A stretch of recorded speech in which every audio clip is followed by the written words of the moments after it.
What's good, Wagering World? It's your boy Five Star in Vegas, broadcasting live as always from beautiful Summerlin, Nevada. In here with my guy, my co-host, the only Sacramento Kings fan I know. What's up, Spread? How you doing this morning? Hey, the Kings got a win last night. Hey, it takes us playing the Thunder for them to get a win, but hey, we'll take it out here. How you doing Right. today? I'm great, man. Another beautiful morning in Summerlin, man. I can't complain at all, man. We had a little rough night last night. I couldn't even carry the bucket. We both dealt with the same thing. Let's get to yesterday's news and tell the folks what happened.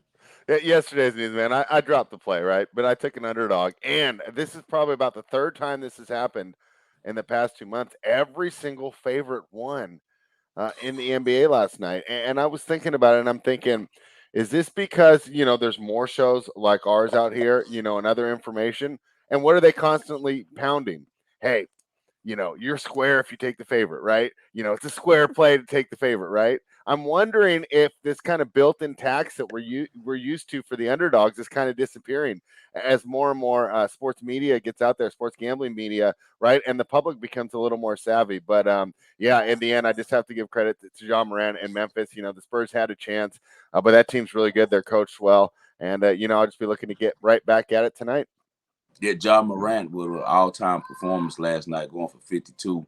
The first of many 50-point performances I expect over that kid's career. He's a real animal, man. He has a winning spirit about him that I really, really enjoy watching. And as remember, I was asking you yesterday when you took him, I was like, "What's the total?" Because Yeah. it's kind of hard to fade Memphis right now, man. They're one of the few. Like I told you, I don't really even bet NBA, but they're one of the teams that if I need a bet, need to find an NBA bet, I'm going to the schedule looking for who they're playing first because they're one of the few teams that bring it every night. And like you said, it has a lot to do with the great coach, one of the best young coaches in the NBA that they have over there. Man, the streak's over, y'all. I'm human. We lost with Washington +8, and I'm so angry because I literally was going to give you guys Baylor -1.5. Baylor smacks Texas every. I had them. They were won 8 straight against them. But I was like, man, they're closing the Texas arena. It's going to be a lot of emotions. It's the last game at the Irving Center. Baylor didn't give a damn. They came in to do what they normally do and smacked them. And I apologize for not following my first mind and giving that one out. I'm not too big on giving free plays with teams like Washington, and they showed you why. They played a great first half. They went to the half up 4 points, 29-25. Second half, they get smacked. They lost the second half. I want to say they allowed UCLA to score, I think 52. Yeah, 52-37. They had a late run at the end where they almost ended up still covering the spread, but it was just a really sad performance by the Huskies in the second half. But hey, we do this daily. It's about winning the week and winning the month and winning the year, man. And that's what we always do. So we're going to get back on the winning streak today. What's the ball and parlay for today, Spread? Who you rolling with? All right. So this line flipped on me overnight. I kept this game actually last night before I went to bed. A little bit frustrated, and also the NBA ended early last night. Everything started at 5 Pacific for me out here. So games are over by 7:30. I said, okay, I got to dive in, right? I got to get back. Another frustrating part, right, about choosing our plays. 2 and 3 night. 2 and 1 night for me. I just gave out the one that didn't hit here on the show. So Right. it's You've kind been of in the killing it story, on but DR. I'm like, I bring it to know. the show. But that's why I retweet it every time so that Yeah. all of the guys ladies that are following us can know, like, hey, we make a little more plays than just these that you saw in spreads, but on a real high streak on BR, guys. Yeah. Unfortunately, on here, we haven't been able to do much. Yeah, but I mean that's just really the nature of this business, and hopefully, you're getting more from us than just the picks, kind of the process. And I think, the one thing I'm really trying to display here is not getting down on myself. Not beating myself up for missing some picks here. I still trust the process. It's won for a long time, and just like I'm trying to think of a team that's going through a losing streak right now. Oh, the Golden State Warriors, my pick tonight, right? Hey, Right. they haven't been playing good basketball lately, right?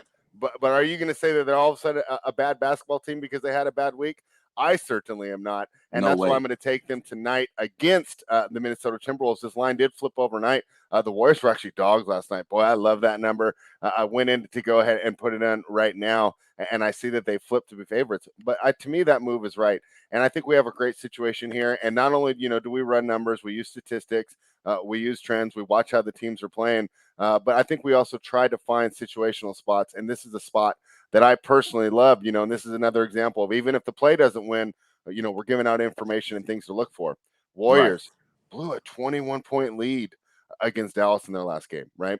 And so what does that say to me, right? This team is going to be focused, right? Because they're a winning team. This is, if it's a bad franchise, that's fine. But when a winning team has a problem like that, right, where they have a 21-point lead in the third quarter, they end up losing by 6 to the Dallas Mavericks. What does that mean? I think that you get a completely focused effort next time, especially with the Warriors, right? I mean, they missed a great opportunity. The Phoenix Suns lost a game. They're still not out of it for that number 1 seed. And the team that we just talked about, Memphis, hot on their heels, right? So they need to get these wins. What happened? They kind of lost focus, get a little complacent there with the win. You think you're ahead against a team like Dallas that, you're a lot better than and you expect to win, and you've had a lot of historical success, a lot of parallels tonight, right? They've always beat the Timberwolves. Timberwolves haven't been very good for a while, right? This is their first good year besides that Jimmy Butler year that they've had in like the last 10 years, right? So, a team that they might have looked past if it wasn't for the fact that they blew that lead against the Dallas Mavericks. So what I think is you get an excellent focused team. I think maybe Steve Kerr tightens up the rotations a little bit, knowing they need to get the win.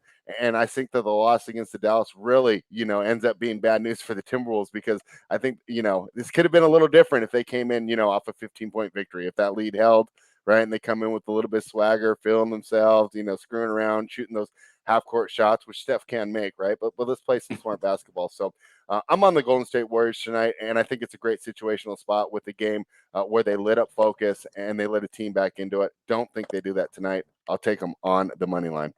Yeah, they'll definitely be focused tonight. Going there at Minnesota, correct?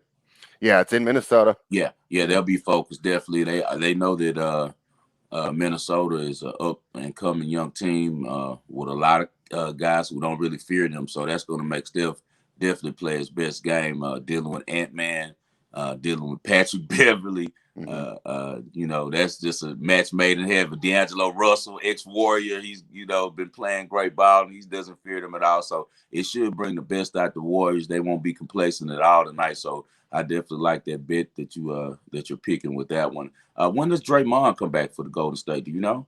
Should be mid-March, man, but we've been hearing that since January. I mean, it just keeps getting pushed I, back and I pushed back. really, And really hope, as sports bettors like we are, we look at the game different. I was telling some guy on Twitter the other day, like, hey man, don't argue with me about sports. You and I don't even see sports in the same type of light. Like, I fed my family with this, sent the son to school. I've paid off mortgages. Went on vacations from doing this. This is my life. So we look at it a little bit different because I have a lot more stake in this than you do. So you're looking at it as a fan and, probably going to get a beer and walking out the room while I'm focused on every play, what the coach is calling, what kind of sets they're running, because our money is involved. So we take this very seriously, man. We're watching this and scouting this just like the professional scouts are, because our money is involved, man. So you guys need to understand that. And what I was telling the guys, hey, man, Draymond Green is huge for the Warriors. I'm glad that this is occurring now so that people can really learn the value of Draymond. I think they forgot about that when they lost to LeBron. He was suspended. That's the reason why they lost. He didn't play that game. And also now with this run, that the dominance they were showing early in the year, since he's their energy. He sets the defense. He's the one that's their coach on the court. A lot of people don't give Draymond the credit that he deserves. Steph is an unbelievable talent, the greatest shooter in the history of the league. But I definitely say that Draymond is the leader of the Warriors and has been the whole time. He's kind of like the Temptations. He's the backup singer, but he's the one that keeps the group together. So people are going to show a lot bit more respect to Draymond Green, hopefully after his return, because I expect if he comes back healthy, the Warriors will make a deep run in the playoffs. I'm going, of course, to the college landscape. I love Providence tonight, man. I got them last night +10. I've seen some books have it at 9.5 now. They travel to Villanova. They're one of the biggest rivals. Them and Villanova play some of the best games in the Big East. long-time rivalry. Ed Cooley, the coach of Providence, is one of the few coaches that can actually match up with Jay Wright, who coaches Villanova. You know, Big East is usually dominated by Villanova. Providence got a title this year. They locked it up last week when they dominated Creighton. I like this Providence team a lot, man. They've won 13 out the last 14 games. And guess who they lost to? Villanova at home. They'll be very motivated to win outright tonight. Also for Villanova, their star player and National Player of the Year candidate, Connor Gillespie, he's going to be out. Well, he's going to play, but he's really banged up. Pardon me, he's going to play, but he's banged up real bad. Last game he was limping very visibly. So I know how tough and gritty that kid is. He's going to play, but he's going to be, 70%, 80%?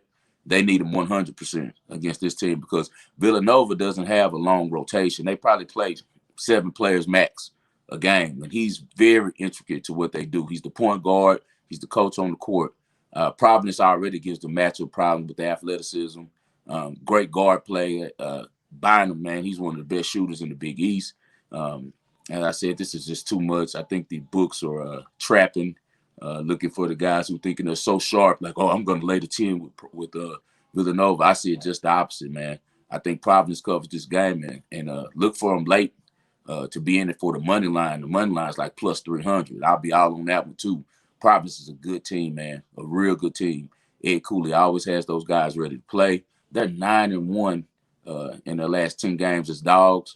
They're 6-0 on the road as underdogs against the spread. So I'm rolling with Providence very confidently tonight. And spread's running with the Warriors. We're running with the best tonight because we are the best. And we're about to get this ball and parlay thing going again.